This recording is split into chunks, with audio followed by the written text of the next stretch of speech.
It's not nice to call people names. That's how we identify people. No, you don't get to identify me unless I've committed a crime. Right. Yeah, and I'm under lawful arrest. Right. Right? No, not or detained. If you're detained, you can't lie about your name. No, I'm not. 3802 of the Texas Penal Code says that I am required to give you my name, birthday, and address once I've been lawfully arrested and asked by a peace officer. No, it says if you're detained, then you must not give a false or fictitious name. And yes, but you don't have to give a name. Will come under it as failure to identify. But you don't have to give a name if you're simply detained. Lawfully detained. You need to read the code. I do read the code. No, you don't. Every single day. No. Because I do that every single day. Obviously not. You're not paying attention. Another restaurant is prosecuted. This man knows the law better than the police do, and he demonstrates it over and over again. He was recently arrested. He's been in there for about 7 days now. And this is a clip from Leslie Sylvan, who did a welfare check call for him. Pay attention, folks. This is the way it's done.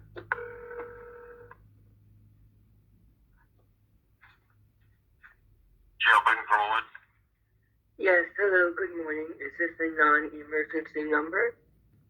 This is. Yes, thank you. Forgive me, could you please spell your name for me? Yeah, last name Wood, W-O-O-D. Thank you. Is that Officer Wood? That's correct. Thank you, Officer Wood. I'm calling on the disposition of one of the people under your custody, number 510402. Okay. Is that individual still in your custody? They are, yes. And what is the physical condition of that individual, if I may ask? So I've got a bond amount of charges. What is the in your number of disposition of one of the people under your custody, number 510402? Okay. Is that individual still in your custody? They are, yes. And what is the physical condition of that individual, if I may ask? So I've got a bond amount of charges. You gave over the phone. You can, you cannot. Can you give me that over the phone? I couldn't hear you. Yeah, so he's got a disturbing the peace charge, and the bond amount is $10,000. Is that a cash bond? I'm a cash or certified cashier's check, yes. Is $1,000? Does that get his release from a bond company? Yeah, so if you went through a bonds company, they traditionally charge you to 10% plus whatever their bondsman fee is. All right, and I appreciate you being respectful and speaking to me. That's a great relief in of itself. Has this individual been eating, if I may ask? What's that? Do you mind if I ask Officer Wood? Is it Officer Wood? It is, yeah. If this individual has been eating? So that I can't disclose. The only thing I can give over the phone is just the charge and bond amount. Because sometimes individuals each have their different philosophies or religions, and some don't ask for anything. So if it's a necessity for one to ask to be fed, you might have someone. Do you understand what I'm trying to say? We're trying to work with you. So because when someone's in your custody, of course, you want them to be in as good or better shape when they leave as to when they came to you, as we would want for anyone. Sure. Yeah. Okay. Is there anything that else you can tell me? No, there's not. My operational protocol, I can give over the phone, but is that charge and the bond amount. I see. And how about any court date? Has any court date been set for this individual? Sorry, can you repeat that? Has any court date been set for this individual, Officer Wood? I would think that would be a public record that you could relate to the people or the press? I believe that they've been attempting to do arraignment every day. Attempting to do, could you please expound on that as best you can? That's the only information I have. That they're attempting to remit a court date every day? Yeah, so it looks like the next court date would be the 12th, so the 12th would land on Monday, which is the next business day. But do you know if there's anything scheduled on that docket for this particular individual? Or has any attempts been made, or were there any refusals for such a date? I don't have any record of that. The only thing I have listed is the next court date. And as far as I know, if you can corroborate, this individual has been in your care since Tuesday? Let's see.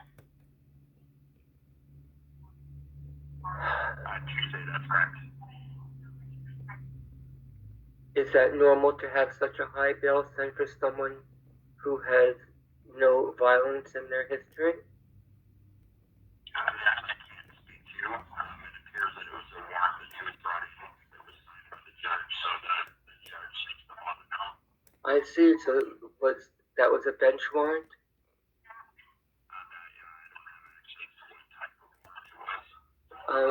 If the individual is not aware that there was a warrant set, that would be an interesting position for an individual to have to face. Well, I'm simply trying to gain information.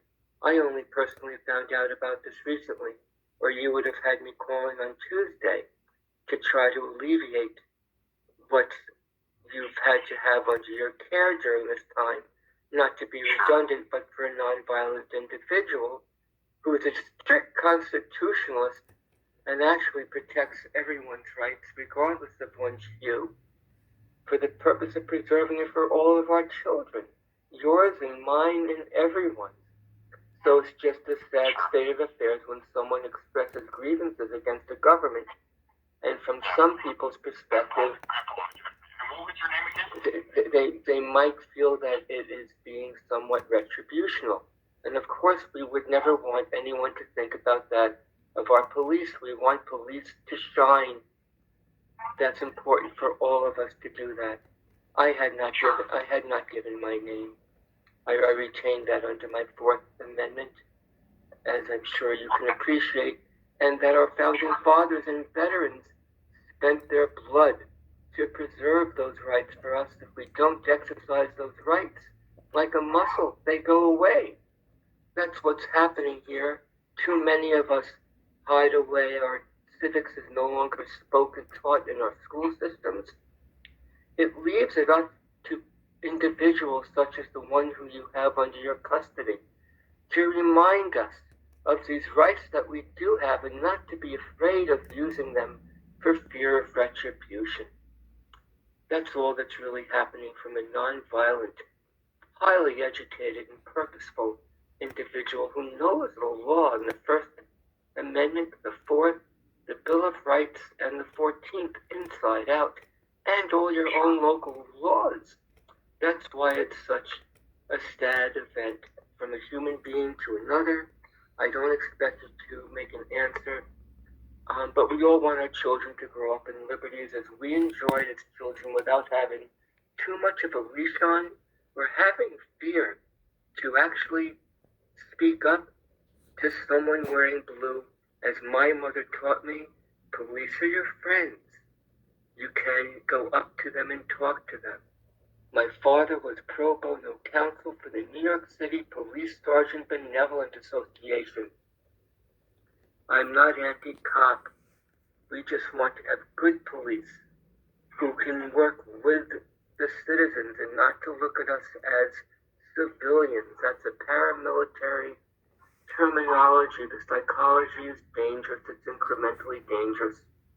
And we just want to bring all these things out so we can work together as a team, because we need police forces. We're not here to defund you. We're here to support good police and to help you shine.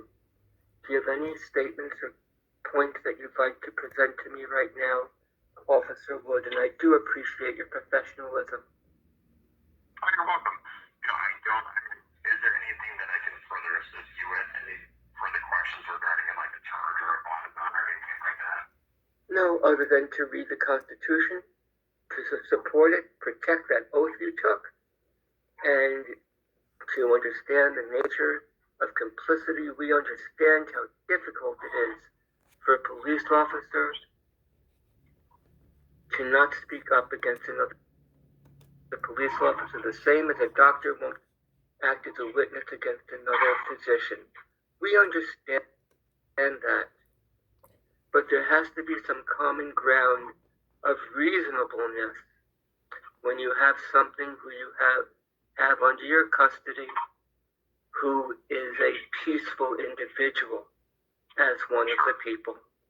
And I can't press that upon you any more, that you have a peaceable human being lying down on that cot in the photograph that you have.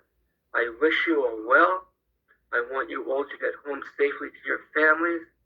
And I'd like to see this gentleman in every manner which he is, except when he is pressed upon by government in a manner that he thinks directives might have been illegal and unlawful.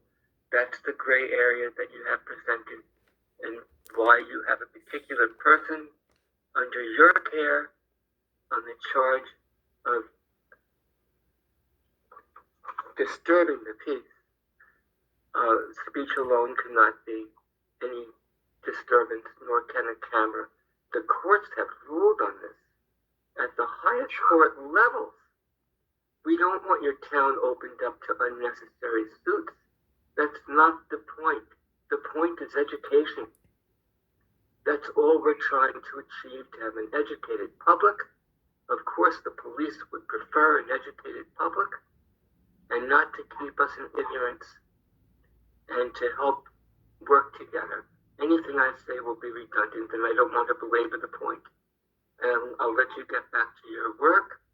Please protect this individual, and just, if you can, just bring him food, and don't ask him for it.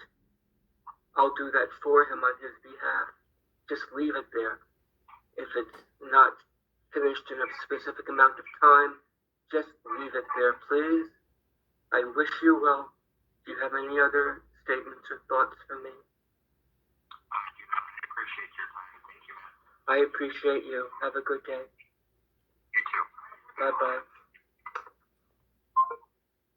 Hey, you guys, first and foremost, I want to say free press on. I want to say thank you to Lady Justice Liberty Press for doing what she can for Press On. Also want to thank Leslie Sylvan. Make sure you guys go subscribe to both Lady Justice Liberty Press and Leslie Sylvan. Let them know San Joaquin sent you. Thank you guys so much for tuning in. Remember, folks, anyone can do a welfare check, and Leslie Sylvan just demonstrated the precise way to do it. Thank you all. Have a wonderful day.